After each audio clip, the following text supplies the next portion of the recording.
না না মন্ত্রী মশাই, এ কখনই সম্ভব নয়। কিন্তু মহারাজ, রাজ দরবারে রাজপুরুষের ছবি রাখা তো আপনাদের পরিবারের ঐতিহ্য। জানি, কিন্তু একবার ভেবে দেখুন তো, আমার উত্তর পুরুষ আমার এই বিভৎস মুখ দেখে আঁতকে উঠবে না? তারা কি আমায় শ্রদ্ধা করতে পারবে? হ্যাঁ, না না মন্ত্রী মশাই, আপনি এই চিন্তা মাথা থেকে নামান। ওই চিত্রকরের সামনে বসে আমি ছবি আঁকতে পারবো না। মন্ত্রীমশাই, রানীমা আপনাকে একবার ডেকেছেন। হ্যাঁ, আসছি। আমাকে তো তাহলে আসুন, দেখুন না রানী কি বলে।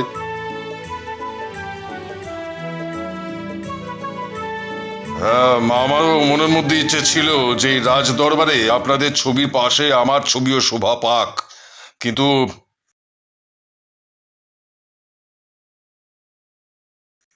আদেশ করুন রানীমা। রাজকন্যা তো দিন দিন বড় হয়ে উঠছে, এবার তোর বিয়ে দিতে হবে। ঠিক আছে, আমি ভালো পাত্রের সন্ধান দেখছি। পাত্র আমি মোটামুটি ঠিক করে রেখেছি, শুধু পাত্রপক্ষের কাছে মেয়ের একটি ছবি পাঠাতে হবে। ছবি দেখে ওরা পছন্দ করলেই কথাবার্তা এগোনো যাবে। ছবির জন্য কোনো চিন্তা করবেন না। আমাদের রাজ্যে গুণধরের মতো চিত্রকর থাকতে রাজকন্যার ছবি আঁকতে এত চিন্তা কি? সেটা আমি জানি, কিন্তু সমস্যা হচ্ছে ছবি আঁকবার জন্য চিত্রকরের সামনে দিনের পর দিন আমার মেয়ে কিন্তু বসতে পারবে না। রাজকন্যাকে একবার দেখেই তার ছবি এঁকে দিতে হবে। ঠিক আছে, বলে দেখি।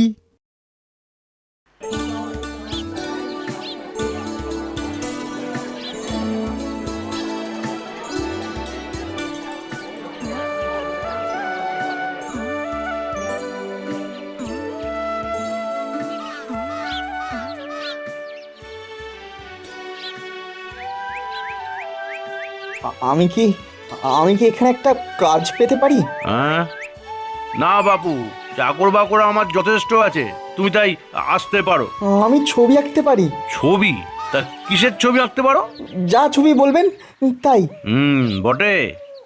আরে কি কি সৌভাগ্য আমার, আমার কর্মশালায় স্বয়ং মন্ত্রী মশাই যে। আসুন আসুন আসুন।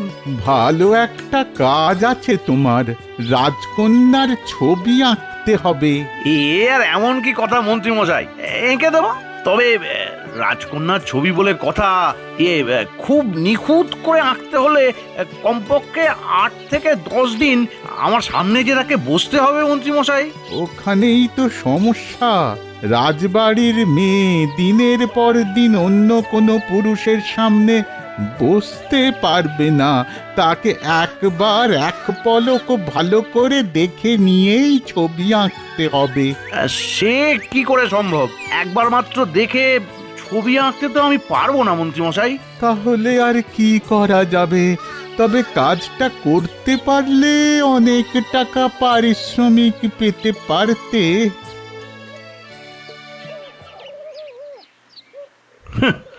যত সব বিদঘুটে বায়না। শুধু আমি কেন, কোনো শিল্পী মাত্র একবার দেখে কোনো ছবি আঁকতে পারবে না। আমি পারবো। তুই তুই পারবি? কি করে পারবি? কোনো কিছু খুব মনোযোগ দিয়ে একবার দেখলে সেই ছবি আমার মনের মধ্যে আঁকা হয়ে যায়, আর তার থেকেই। বলে কি? তাহলে আর চিন্তা কি, এমন একটা ছেলেকে যখন পেয়ে গেছি।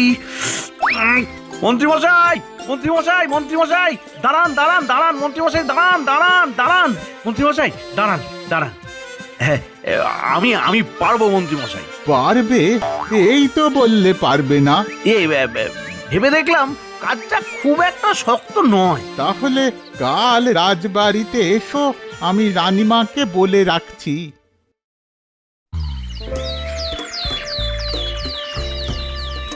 রানীমা, এই হচ্ছে গুণধর, আমাদের রাজ্যের সব থেকে বড় চিত্রকর। সে তো জানি, কিন্তু সঙ্গে এই ছেলেটাকে। আগে রানীমা, এ আমার সহকারী অনির্বাণ। ছবি তো আপনি আঁকবেন, তা একে সঙ্গে এনেছেন কেন? এই সেরেছে, একে যদি এখান থেকে বের করে দেয় তাহলেই তো কর্ম সারা। আগে একবার মাত্র দেখে যদি কিছু ভুলে যাই, ও তাহলে আমাকে স্মরণ করিয়ে দিতে পারবে।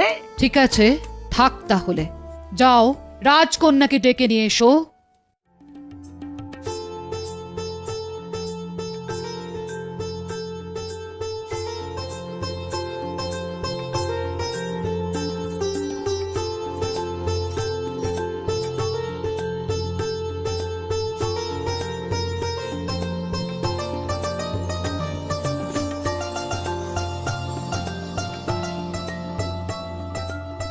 বাহ, অপূর্ব।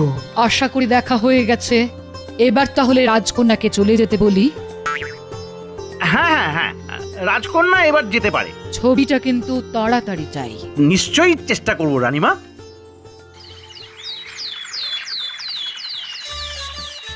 আর কতক্ষণ লাগবে? আরে কি বললাম, কানে গেল না নাকি? ছবি আঁকার সময় কথা বলে আমার মনোসংযোগ নষ্ট হয়ে যায়। ও ঠিক আছে, আঁক তাহলে, কিন্তু কবে শেষ হবে বলতে পারিস? কাল। কাল? বাহ বাহ বাহ বাহ বাহ। শোন, রাজবাড়িতে গিয়ে ভুলেও যেন বলে বসবি না যে ছবিটা তুই এঁকেছিস। কি অদ্ভুত লোক রে বাবা, আমার আঁকা ছবিটা নিজের নামে চালিয়ে দেবে। মুখ ফসকেও যদি বলে ফেলিস তাহলে কিন্তু আমি আমি আমি তোকে তাড়িয়ে দেবো। হ্যাঁ, তখন আবার কাজের জন্য রাস্তায় রাস্তায় ঘুরে বেড়াতে হবে, বুঝতে পেরেছিস? মনে থাকে যেন।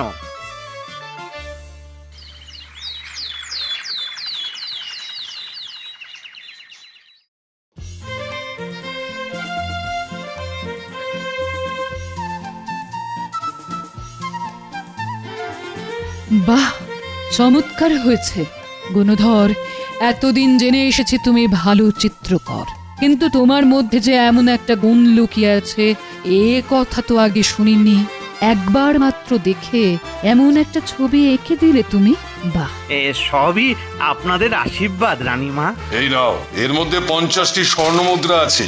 কি খুশি তো? খুশি খুশি, খুব খুশি, খুব খুশি রানীমা। চলো চলো, তোমাদের এগিয়ে দিয়ে আসি। এইভাবে যদি তোমাকে দিয়ে মহারাজের একটা ছবি আঁকাতে পারতাম, কিন্তু মহারাজ যে কিছুতেই তার কুৎসিত মুখের ছবি আঁকাতে চান না। তাতে কি মন্ত্রী মশাই, রাজার মুখের বিকৃত দিকটাকে সুন্দর করে আঁকলেই হবে। না, মহারাজ যে মিথ্যের আশ্রয় নিতে চান না। ছোটবেলাতেই ওনার মুখ পুড়ে গিয়েছিল তো, তাই ওনার আসল রূপটাই যে ওটা। কিন্তু কি পুরুষালী চেহারা! তাহলেও ওনার মুখের এক দিকটা যে। তাহলে আর কি, যেমন আছে তেমনি আঁকতে হবে, আবার সুন্দর দেখতে মুখও হবে। এও কি সম্ভব নাকি?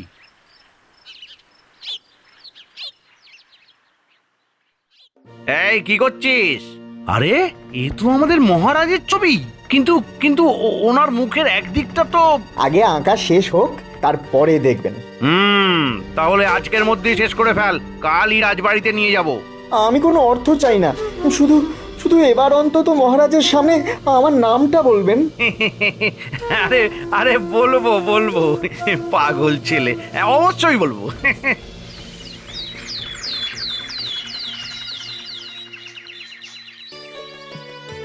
এ কি? এ তো আমার ছবি। আহা, আমি তো ভাবতেই পারছি না যে এখন আমাকে দেখতে এত সুন্দর। আপনি তো সুন্দর মহারাজ, সুন্দর। শুধু শুধু মুখের এক দিকটা নিয়ে মনে মনে এতদিন কষ্ট পাচ্ছিলেন। শুধু একবার চোখের দেখা দেখেই এমন একটা ছবি। আচ্ছা আচ্ছা, এই ছবিটা কে এঁকেছে? কেন মহারাজ, আমি? এবারও আমার নামটা বললো না। এত বড় প্রবঞ্চক! আমি চলে যাব। হ্যাঁ হ্যাঁ হ্যাঁ, আমি চলে যাব, আজ এই রাজ্য ছেড়ে চলে যাব। আমি চলে যাব। ধন্য শিল্পী, তুমি ধন্য। নিজের চোখের আলোয় কুৎসিতের মধ্যে সুন্দরকে খুঁজে নেওয়াই তো যথার্থ শিল্পীর কাজ।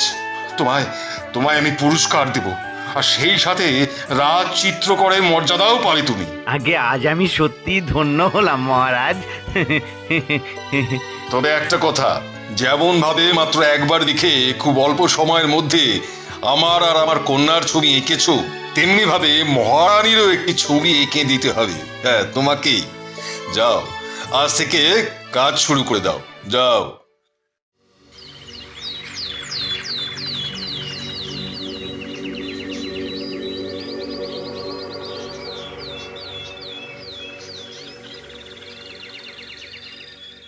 কি ব্যাপার গুণধর, এতগুলো দিন হয়ে গেল আর তুমি এখনো ছবি এঁকে উঠতে পারলে না?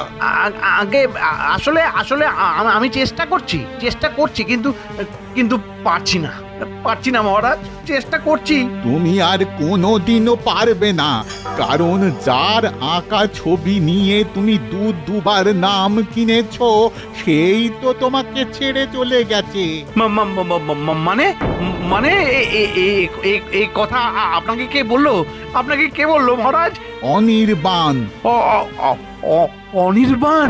হ্যাঁ হ্যাঁ, তোমার দ্বারা প্রবঞ্চিত হয়ে যখন সে মন খারাপ করে এ রাজ্য ছেড়ে চলে যাচ্ছিল, তখন পথের মধ্যে তার সঙ্গে আমার দেখা হয়। সেই আমাকে সব বলেছে, সব। হ্যাঁ, সব বলে দিয়েছে? আর তুমি শুনে খুশি হবে যে রানীমার ছবিও ও এঁকে দিয়েছে। এসো এসো অনির্বাণ, ছবিটা নিয়ে এসো।